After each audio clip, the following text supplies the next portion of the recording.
Dorgu, what a hit! What a fabulous hit! Manchester stayed loyal to their attacking principles. Even without Mumboy, Mo and Ahmad, they did not abandon their identity. Instead, they continued to build through familiar patterns, placing a strong emphasis on Dorgu as a key outlet for progression. Newcastle disrupted that approach with a compact mid-block and aggressive man-oriented pressure. Manchester adjusted, switching play, using long balls, and searching for alternative routes forward. But despite those adjustments, progression remained difficult, and yet the game was not decided in open play. In this video, we'll break down how Manchester tried to solve the problem, why those solutions still fell short, and how set pieces ultimately provided the breakthrough. To analyze Manchester's attacking approach in this match, it is first necessary to understand Newcastle's defensive structure, as Manchester's attacking decisions were largely shaped by how Newcastle defended. Newcastle primarily operated in a mid-block pressing structure. In the first line, the lone striker, Walter Mad, applied pressure on Manchester's defenders, but this pressure was more about screening and delaying rather than aggressively pressing to win the ball.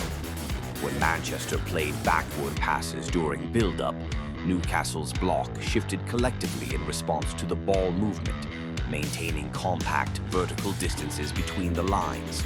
Once Manchester progressed beyond the mid-third, Newcastle increased their intensity and transitioned into a high man-oriented press, aiming to disrupt ball progression more aggressively.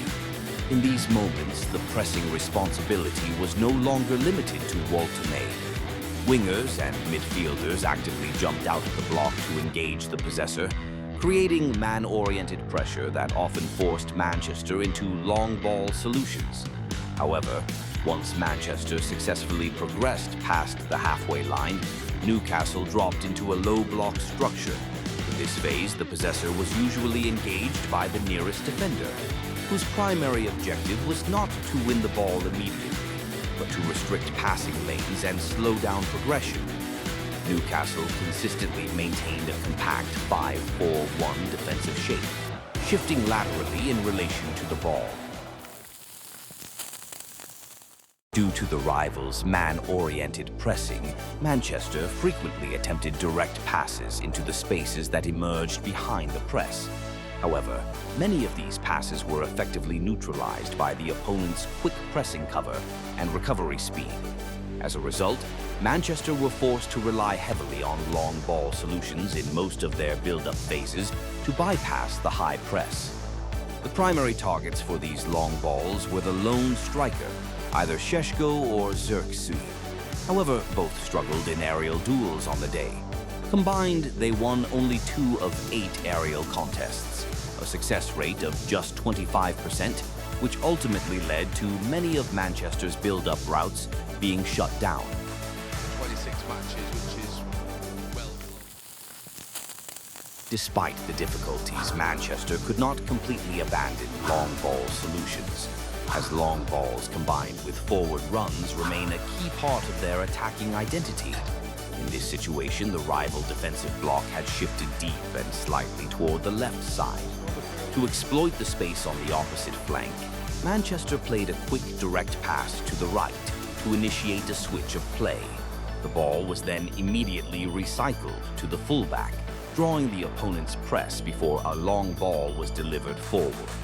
The second ball, after bouncing, was flicked on by Šeško into the path of Dorgu, who received the pass and attempted a quick penetration down the flank.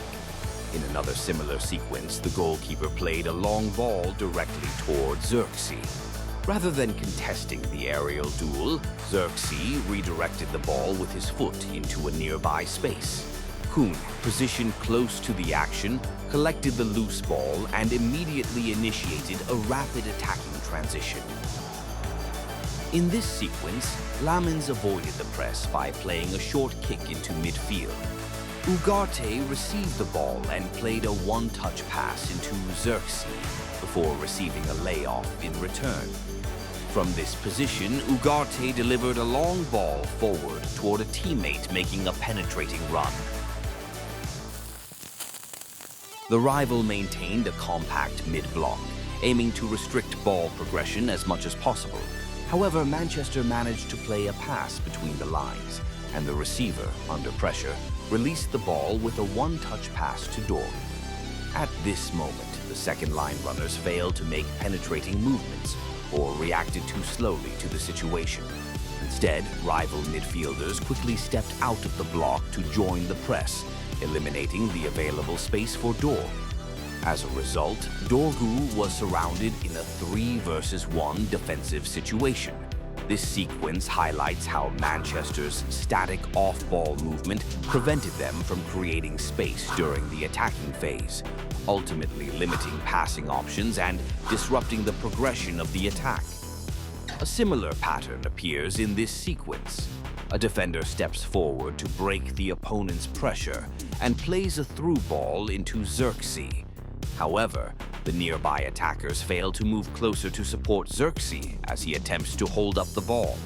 As a result, Xerxes is quickly surrounded by rival defenders and possession is lost.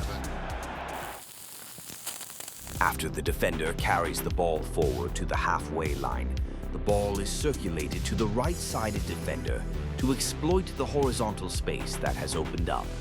From there, the receiver quickly plays a pass between the lines, while Dorgu adjusts his movement to create a passing lane. After receiving the ball, Dorgu attempts a wall pass combination to break through the defenders, closing him down.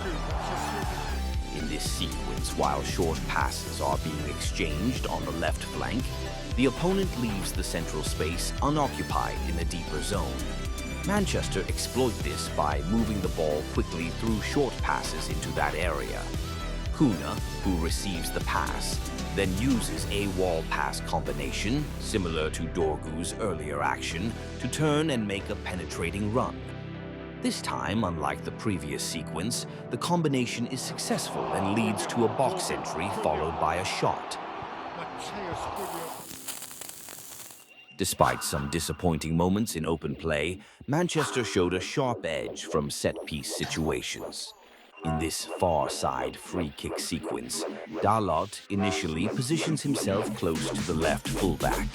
However, at the moment the kick is taken, he makes a quick diagonal run into the central area of the box.